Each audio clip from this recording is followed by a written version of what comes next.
آج جس دنیا کو آپ دیکھ رہے ہیں یہ ہمیشہ سے ایسی نہیں تھی۔ سائنس کا دور دور تک کوئی نام و نشان نہیں تھا۔ چاروں طرف دیو مالائیں تھیں، دیوتاؤں کی پوجا تھی اور پجاریوں کے عیش تھے۔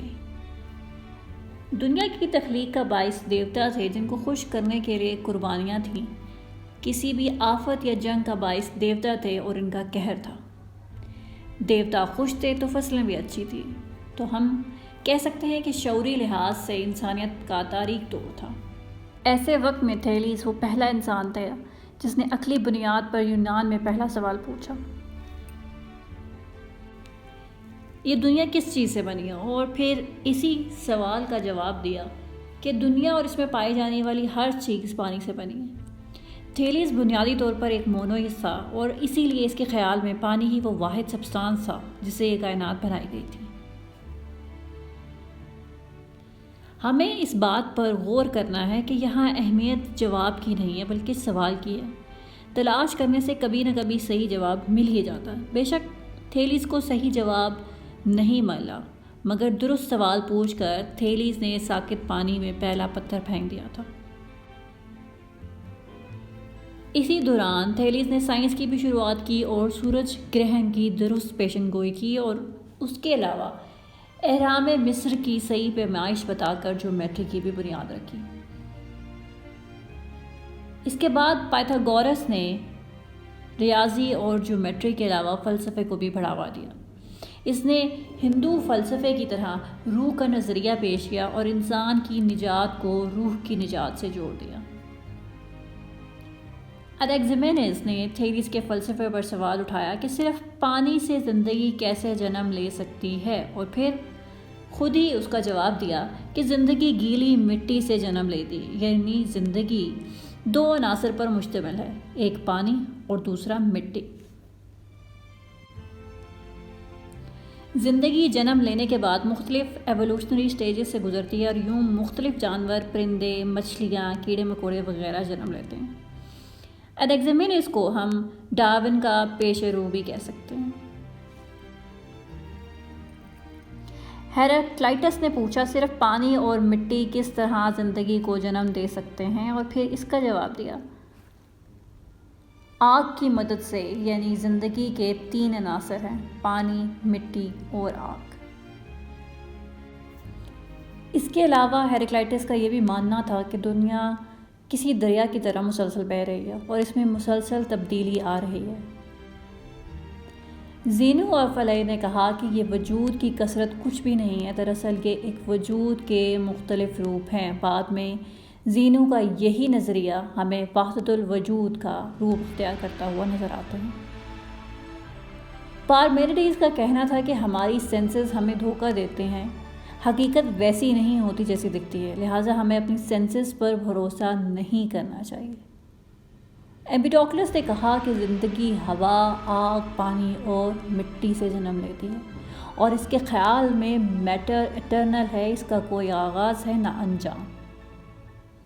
انیکزاگورس نے پوچھا کہ اگر زندگی میٹر ہے تو اس میں حرکت کیوں پیدا ہوتی؟ اس کے خیال میں ایک آفاقی ذہن اس ساری حرکت کا باعث ہے۔ ڈیموکریٹس نے دریافت کیا مادہ یعنی میٹر کس چیز سے بنا ہے؟ اس نے خود ہی جواب دیا میٹر انتہائی چھوٹے ذرات یعنی کہ ایٹم سے مل کر بنا ہے۔ اس کے خیال میں مذہب انسانوں کی من گھڑت کہانی تھی، انسان کو صرف خوشی حاصل کرنے کے لیے جینا چاہیے۔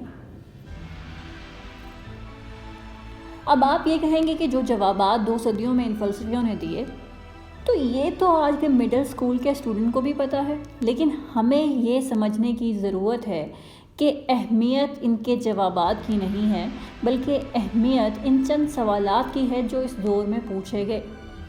صحیح سوال ہی دراصل فلسفی کی اصل روح ہے۔ ان صحیح سوالات کی وجہ سے فلسفی کی صورت آہستہ آہستہ کلیئر ہوتی جا رہی تھی، اور اب ایسے فلسفر کی ضرورت تھی جو اپنی زندگی میں 1-2 نہیں بلکہ بے شمار سوالات اٹھائے۔ ایسے وقت سوکریٹیز فلسفے کی سرزمین پر نمودار ہوتا ہے اور سوالات کے ایک لامتناہی لمٹ لیس سفر کا آغاز کرتا ہے۔ سقراط 470 قبل مسیح میں یونان کے شہر ایتھنز میں ایک مڈل کلاس گھرانے میں پیدا ہوا۔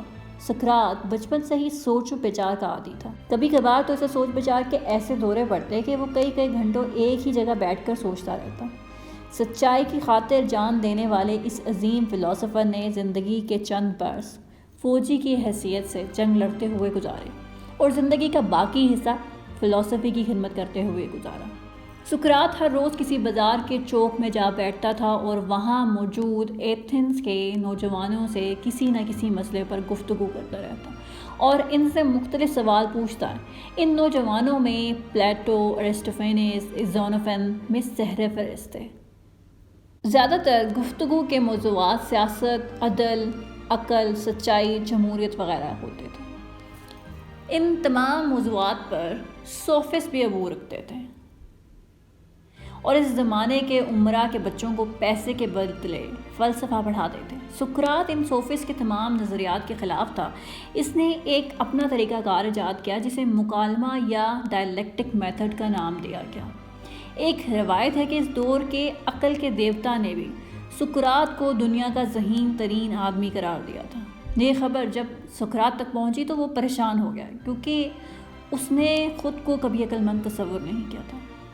سقراط اس دور کے سوفسٹ جنہیں عقل مند ترین افراد سمجھا جاتا تھا کے پاس گیا اور ان سے چند سوالات پوچھے۔ آخر کار صورتحال یہاں تک آن پہنچی کہ سوفسٹ کی عقل جواب دے گئی اور انہوں نے سقراط کو برا بھلا کہنا شروع کر دیا۔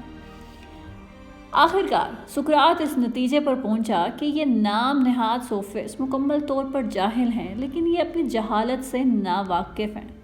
وہ کہتا ہے کہ میں بھی جاہل ہوں لیکن مجھے علم ہے کہ میں کچھ بھی نہیں جانتا، لہٰذا عقل کا دیوتا سچ کہتا ہے کہ میں ان سب سے زیادہ عقل مند ہوں۔ سقراط نے اپنی سچائی کی تلاش کا سفر یوں ہی جاری رکھا۔ سقراط اپنے ڈائلیکٹک میتھڈ سے لوگوں کو سچائی تک پہنچنے میں مدد کرتا تھا۔ سقراط کسی بھی شخص سے کسی موضوع پر گفتگو شروع کر دیتا اور اپنے آپ کو لا علم ظاہر کرتے ہوئے پوچھتا کہ ہمت کیا ہے یا سچ کیا ہے۔ وہ شخص سقراط کو جواب دیتا اور سقراط پھر سے کوئی سوال پوچھ لیتا اور یوں ہی سوال جواب کا سلسلہ جاری رہتا جب تک کہ دونوں فریق کسی ایک بات پر متفق نہ ہو جاتے۔ سقراط زیادہ تر گفتگو میں اخلاقیات ہی کو ڈسکس کرتا تھا۔ اس نے اپنے زمانے کے نوجوانوں کو سوچنے اور سوال کرنے کے لیے تیار کیا۔ سقراط کا خیال تھا کہ اعلیٰ اقتدار کو سمجھنے کے لیے علم یا فہم کا ہونا ضروری ہے۔ اس کا کہنا تھا کہ علم اور نیکی دونوں لازم و ملزوم ہیں۔ جسے نیکی اور بدی کی تمیز نہیں ہوگی وہ نیکی نہ کر سکے گا۔ اس وقت یونان میں شہری ریاستیں تھیں اور ان میں جمہوری نظام حکومت تھا، لیکن یونان کے حکمران اور سیاستدان بھی ہمارے ملک کی طرح بدعنوان اور جاہل تھے۔ سقراط کا کہنا تھا کہ ریاست کی کشتی چلانے کے لیے ماہر افراد کی ضرورت ہے۔ سقراط کی بڑھتی ہوئی مقبولیت حکمران طبقے کو بھی پسند آئی۔ اپنی کرپشن پر پردہ ڈالنے کے لیے سقراط کے خلاف سازشیں تیار ہونے لگیں۔ سقراط پر یہ الزامات لگائے گئے کہ وہ یونان کے معروف خداؤں کا منکر ہے اور نئے دیوتا متعارف کراتا رہتا ہے۔ دوسرا یہ کہ وہ اپنی تقاریر کے ذریعے نوجوانوں کے اخلاق بگاڑ رہا ہے۔ ایتھنز کی عدالت نے سقراط کے لیے سزائے موت کا فیصلہ کیا۔ کل 500 ججوں میں سے 280 نے موت کی سزا سنائی اور 220 ججوں نے اس سزا کی مخالفت کی۔ اس دور کے دستور کے مطابق سقراط کو یہ اختیار دیا گیا کہ وہ سزائے موت کی بجائے اپنے لیے کوئی دوسری سزا طے کرے۔ اگر یہ سزا مناسب ہوئی تو اسے یہی سزا دی جائے گی۔ سب کا یہ خیال تھا کہ سقراط جلا وطنی کو تجویز کرے گا، لیکن سقراط نے موت کو جلا وطنی پر ترجیح دی اور ہمیشہ کے لیے امر ہو گیا۔ فلسفے سے آگاہی کا یہ سفر یوں ہی جاری رہے گا۔ اگر آپ کو ہماری یہ ویڈیو پسند آئی ہے تو پلیز لائک کیجیے، شیئر کیجیے اور سبسکرائب کیجیے۔ Thanks for watching.